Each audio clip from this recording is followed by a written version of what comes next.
Армысыздар қадірменді ағайын, Алау телеарнасында көкейтесті сұхбат хабары.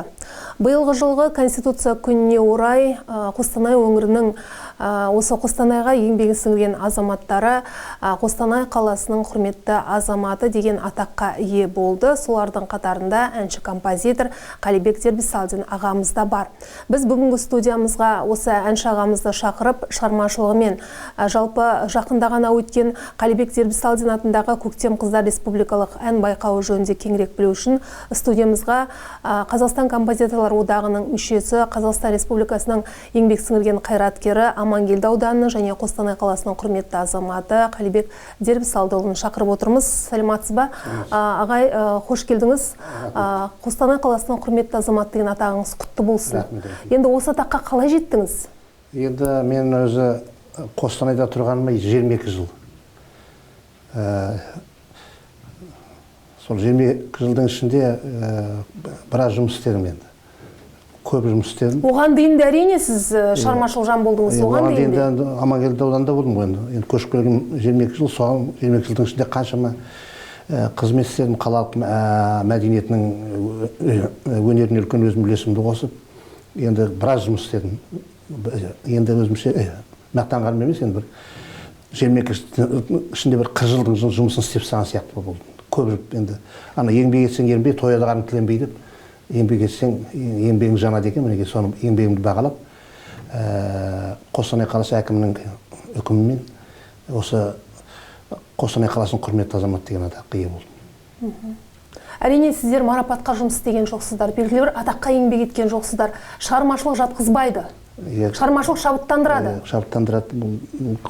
Әрмен қарай жақсы жұмыс істеуімізге өте үлкен көмек тиеді.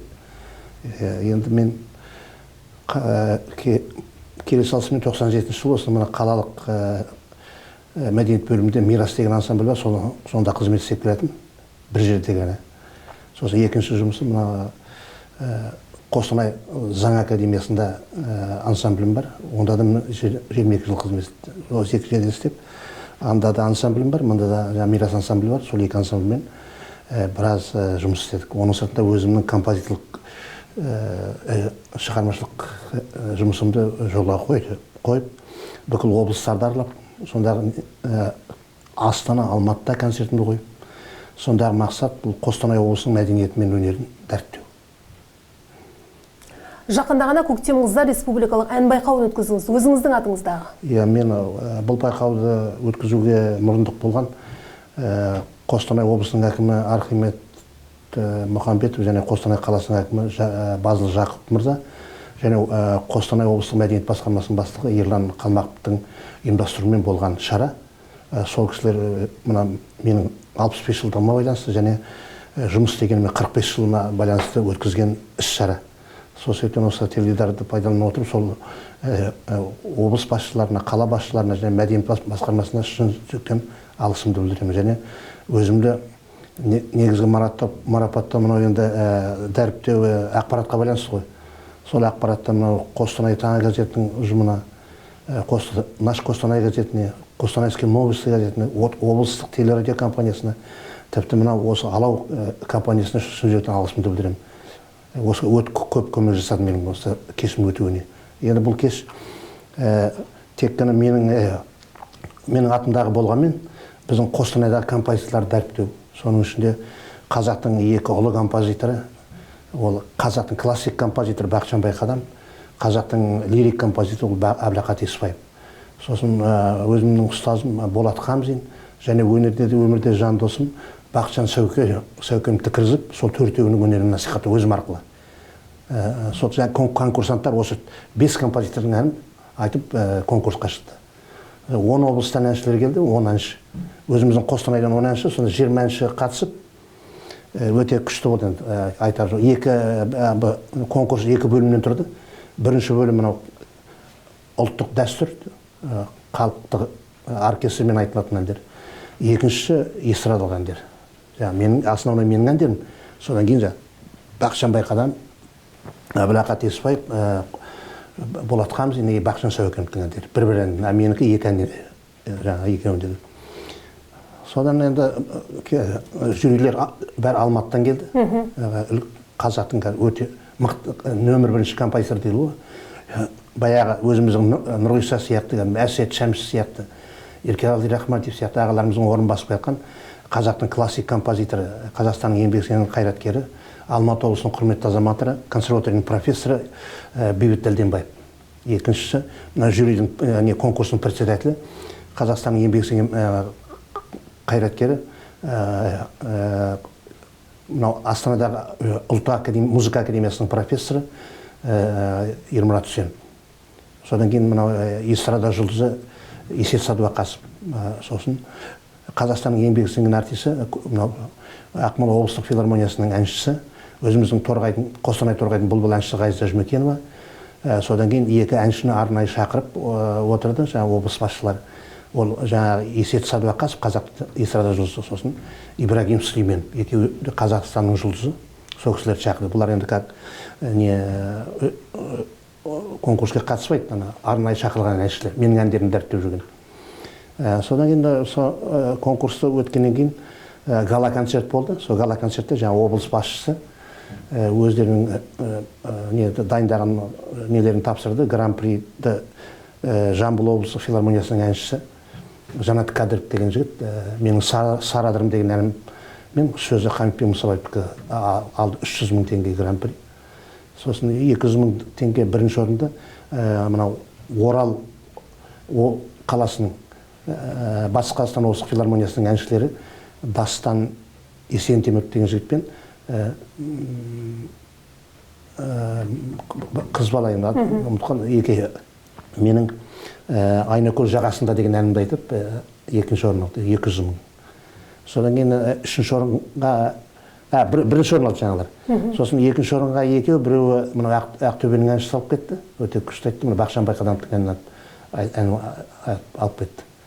Сосын тағы бір екінші орын алған өзіміздің Меңдіқара ауданының әншісі Қанат Райжан деген менің бір әнімді айтып алды, Еркеқұсым деген әнімді айтып алып кетті. Одан кейін үшінші орында үш орын, оны Мирас ансамблінің әншісі Азамат Мұқатов алды. Сосын тағы бір аттарын ұмытып қалдым сол. Одан кейін 4 көтерме сыйлық, ынталандыру. Бақшан Байқадамов атындағы сыйлық,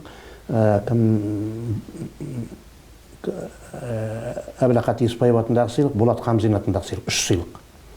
Сосын қала әкімінің атындағы сыйлық бар, арнайы. 4 сыйлықты, соның үшеуін осы Қостанай қаласының әншілері алды. Біреуін Алматы қаласы әкімінің сыйлығын жаңағы Ибрагим Сүлейменов алды. Сосын қалған конкурсанттарда ол да далада қалған жоқ. Бәріне де алғыс хат, кәдімгі заттай сыйлық бәрі берілді. Керемет. Соны жаңағы гран-приді Қостанай қаласы әкімінің атынан аппарат жетекшісі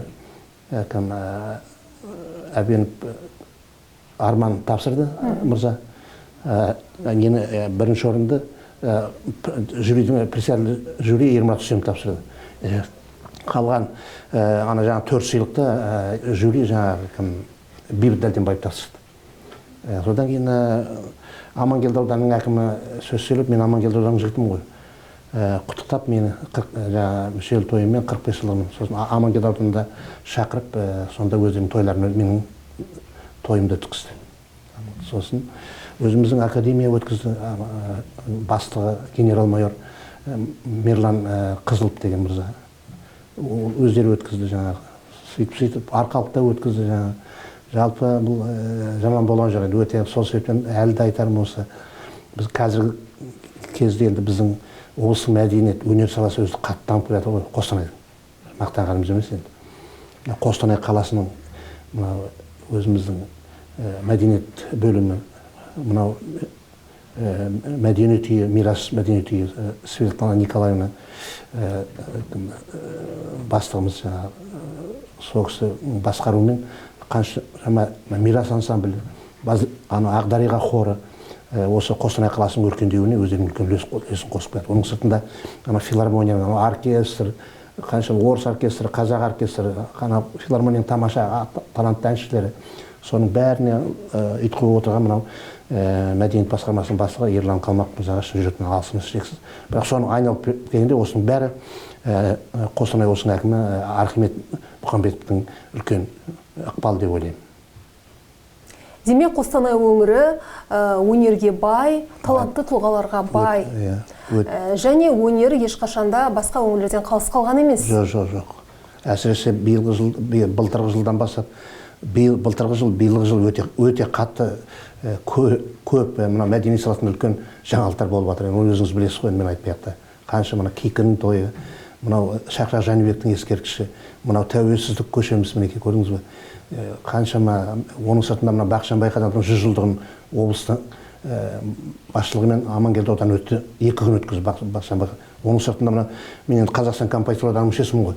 Осында Қазақстан композиторларының концертін өткіздім. Оған да себеп беріп отырған мына облыс мәдениет басқармасы және филармонияның үлкен оркестрі Назымбек Молдахметовтің басқаруымен үлкен керемет шаралар. Мен өзіме қатысты мәселені айтып отырмын. Жеке шығармашылығыңызға ойыссақ? Жеке шығармашылығы мен жақсы болып жатыр, жасыратын жайым. 2015 жылы Қазақстан композиторларының мүшесі болдым. Содан бері енді сол мүше болып, жұмыс істеуім керек қой. О жағынан жақсы жұмыс істеп сатып, жаңа айттым ғой. Одан кейін мынау 2016-та Алматыда мынау студенттер сарайында өзім жеке концертім болды. Мына Мирас ансамблін алып бардым Алматыға. Үлкен концерт бердім, өзім жеке шығармашылығым. Бірақ жеке шығармашылығым боламын, Қостанайдың композиторларын дәріптеу. Өзім арқылы Қостанайдың, Торғайдың композиторларын дәріптеу. Үлкен концерт, 2 сағат концерт қойдым. Оған да мынау демеуші болған Қостанай қаласының әкімі Базыл Шамаханұлы Жакоп мырза. Сол кісіге де шын жүрегімнен алғысымды білдіремін. Бұл кісінің көп пайдасы, көп көмек тиіп жатыр. Енді амандық болса алда Мирас ансамбліне мынау бюджеттен ақша қалса, киім тіктіріп беремін деп, инструмент алып беремін деп отыр. Соныған шүкіршілік етіп отырмыз. Енді тағы да мынау Архимед Мұхамбет мырза мен Базыл Жакоп мырзаның көмегімен Қостанай Тобыл Торғай әуендері деген екінші әндер жинағым шығып жатыр. Екінші том дейді ғой. Мына бұрын мен Торғай әуендері деген бірінші томым шыққан. Мұнда тек қана Торғайдың композиторлары. Енді Тобыл Торғай әуендері деп екінші бөлімін шығардым, екінші томын. Міне бұнда Қостанайдың композиторлары мен Торғайдың композиторлары. Оның сыртында қазақтың классик композиторлары, лирик композиторларының мынау Қостанай туралы және Торғай туралы жазған әндерін. Мына Шәмші Қалдаяқов Арқалықтың ақ таңы, мынау Ескендір Қасанғалиев Қостанай, көрдіңіз бе? Сондай қажымат әндер ғой. Сонда кіргізіп нотасымен, сөзімен сол жинағымды шығардым. Оның сыртында Алматыдан тағы да Тобыл Торғай әуендері деген дискімді шығардым. Бұл да үлкен жетістік. Бұның бәрі осы Торғай мен Қостанайға деген біздің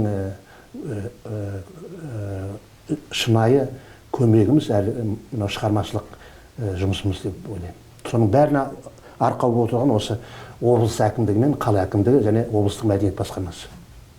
Демек, осы мемлекеттік органдардың демеушілігімен өз өнеріңізді ары қарай дамытып жатыр. Себебі қазір барлығы да насихаттау, әнді насихаттау қаржыға келіп тіреледі. Енді өте жақсы көмектесіп жатыр, шынымды айту керек қой. Мен өзімнің өнеріме байланысты өте жақсы жұмыстар жүріп жатыр. Енді алда да енді ойымыз бар енді. Астанаға жеке концертімді беремін. Мен бұрын Астананың оркестрімен, Алматының оркестрімен, Астананың елімен өткіздім ғой. Ендігі ойым осы Елубай Өмірзақов атындағы филармонияның оркестрімен Астанада жеке концертімді өткізу, және эстрадалық бөлімде бар. Алламат қойса соған жұмыс істеп жасап жатырмын. Одан кейін келесі жылдары уақытым болса мынау Қызылорда мен Ақтөбеге қойдым деп отыр. Бұрын 10 облыс арладым ғой, енді осы 2 облысқа қойып отыр. Осы 2 облыс ойымда бар, сонда барып Қостанай мен Торғайдың мәдениетін насихаттау. Гастрольдік сапар, бұл расында да басқа облыстарға. Осы қалай ұйымдастырылады? Сол әкімдіктің тарапынан, солардың тарапынан ұсыныс бола ма, әлде өзіңіздің бастамаңызбен? Өзімнің жеке келісім арқылы? Келісім договор арқылы, мысалы Қызылордаға барамда, филармониямен договорға отырамда. оркестрмен. Сосын залын сатып алып, сосын әрмен қарай өзім концертімді қоямын. Өйткені мен бір жағынан мына жұмыс істесем, екінші жағынан налог төлеймін. Облыстық кәсіпкер дейді ғой, сондай нем бар. Ақшасын төлеп отырмын, налогын. Сонымен жаңа концертті қоямын. Содан билет сатқанды, мысалы билет сатамын ғой. Сол сатқанды жаңағы оркестрге, залға, әншілерге бәріне төлеймін. Өзін-өзі өтейді дейсіз ғой? Өтейді. Оның да бірақ өзінің несі болу керек. Ол билет, мысалы, әсіресе мынау дәстүрлі концертке халық келмейді қазір. Ана эстрадаға алып кеткен бәрі. Келмейді, билет алу деген қиын. Сол билет өткізудің ыңғайын табу керек. Сол билет егер өтсе, әдемі ақталады бәрі. Билет өтпесе, амал жоқ, қалтаңнан төлейсің. Дәстүрлі ән демекші. Расында да, еститін құлақ болса дәстүрлі ән керемет, әуені. Қазіргі таңда той көбейді. Тойда көбіне осы эстрада әндерін талап ете ме? Қалай енді? Сұранысыңыз бар ма жалпы? Енді мен шыны керек қазір той дегенді қойдым. Енді уақытым жоқ. Шақыртуларға бармайсыз? Уақытым жоқ. Шақырғанда да мен былай туыс туғандарыма барамын ғой. Бірақ уақытым жоқ. Жұмысым көп.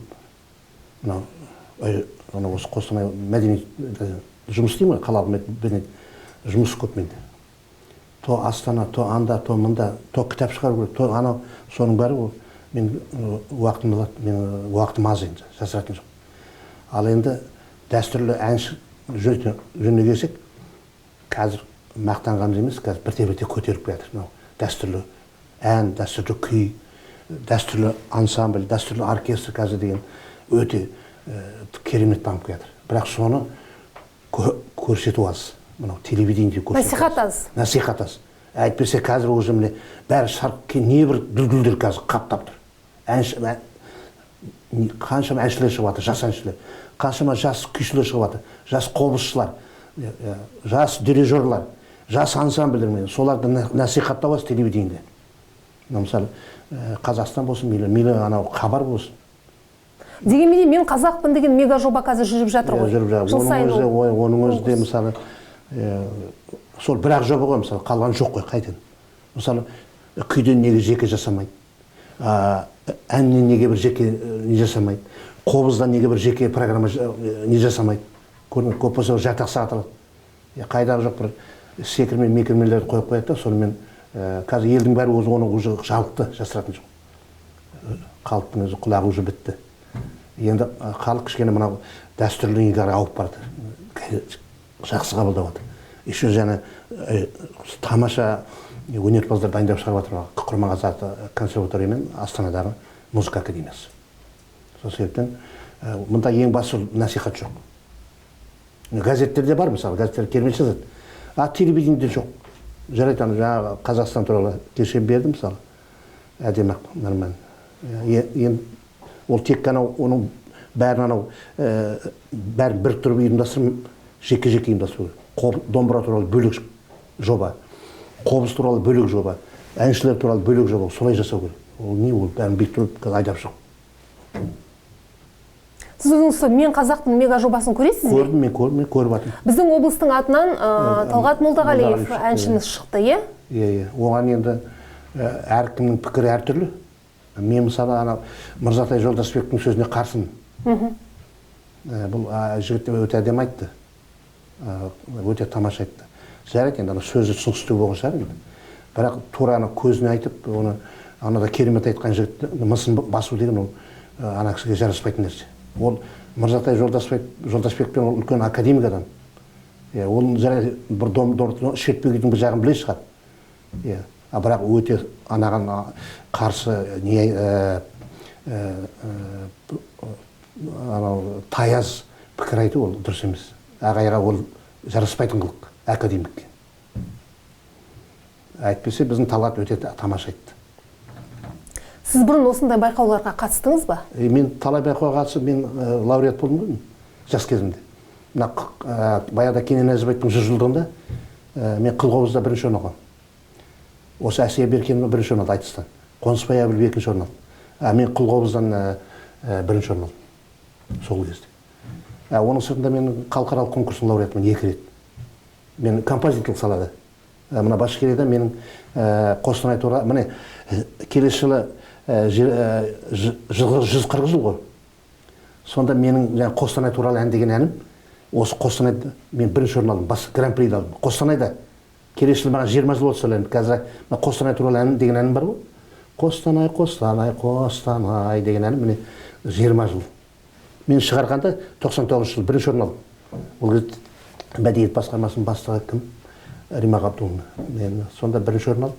Еще неге барып, Башкирияда халықаралық конкурста гран-при жеңіп алдым. Осы Қостанаймен. Оның сыртында Таразда конкурсқа, халықаралық конкурста. Сосын бүкілодақтық республикалық дегенде менде қаптап жатыр. Кәдімгі республикалық конкурстар ғой, кәсіби композиторлар. Елім менің тәуелсіздік тұғыры, оның бірінші дүркін лауреатымын.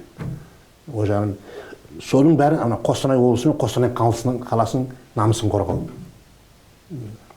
Бәрекелді. Құрметті көрермендер, еске салсақ, жақында ғана Конституция күніне орай бір топ еліміздің облыстың азаматы құрметті атақтарға ие болатын. Соның бірі әнші композитор Қалибек Дербісәлін Қостанай қаласының құрметті азаматы атағына ие болды. Бүгінгі студиямызда осы әнші композитор ағамыз қонақта. Қалибек аға, әңгімемізді да жалғастырамыз. Сіз енді өлеңге ән жазасыз. Солай ғой? Ән жазамын.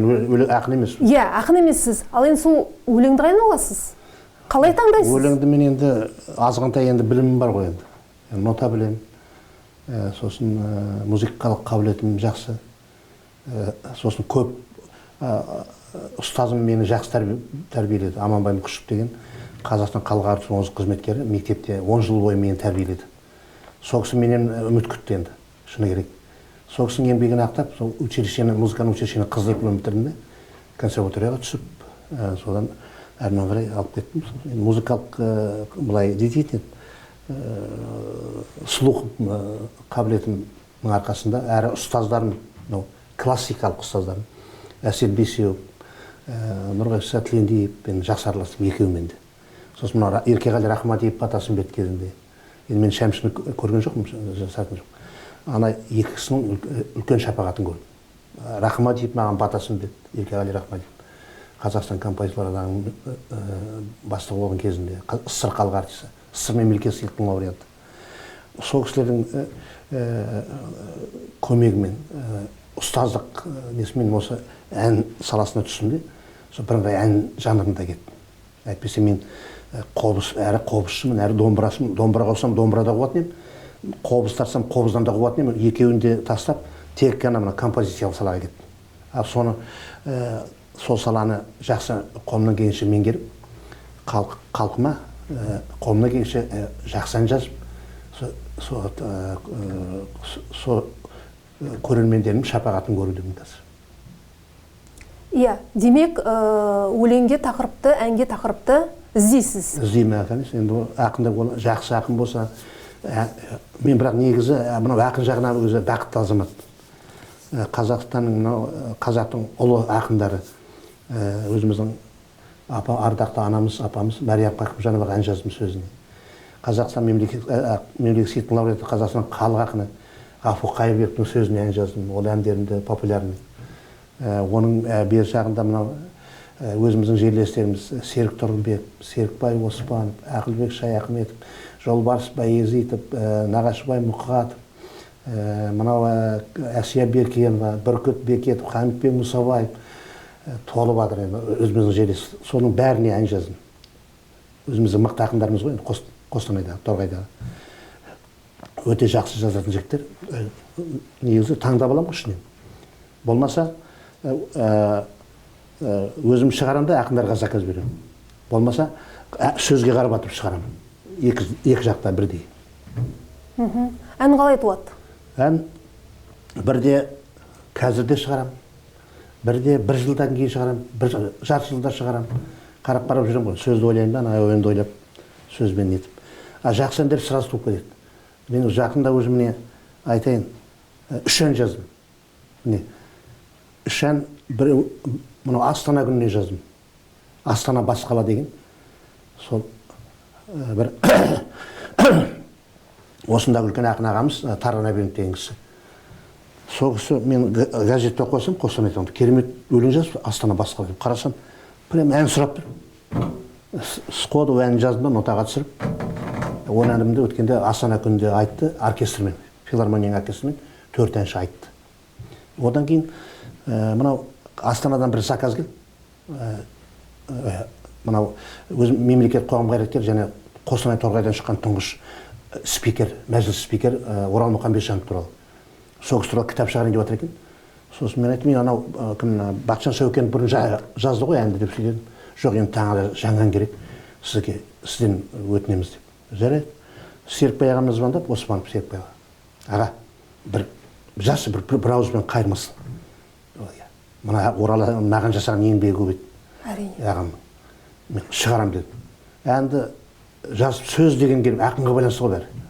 Серікбай ағамыз деген ол ғұлама адам ғой. Сағындым Алматының авторы ғой. Әрине. Айлы түнде деген менің әнім сөзін жазған. Ән керемет, Орал Торғай ағамыз жазған. Сөз керемет, сөз. Ән емес еді, сөз. Сходу ән жаздым, мақтанған емес еді. Нотаға түсіріп алдым да, жаңа аранжировкасын істетіп, өзі эфирге, өзі әншілер сұрап жатыр жаңағы әнді. Енді өзіміздің Амангелдіде Ақкісі деген жер бар, керемет. Амангелдінің жанында. Сол Амангелдінің 90 жылдығына байланысты. Ертең барам ғой.